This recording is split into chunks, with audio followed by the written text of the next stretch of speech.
Честовані цимбори, знакомі, челядь нашого краю. Христос Воскрес! Поздравляю všetkých із світлим святом Великодня. Ісус умер на хресті за všetky наші гріхи і спасти людство. Русини восточного обряду у молитвах прославляють Воскресшого Ісуса Христа, чествуючи традиції своїх предків.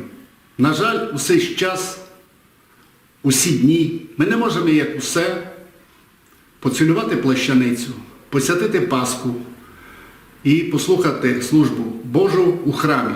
Це все мусимо робити вдома. Но ми сильні вірою, ми сильні духом і ми мудрі.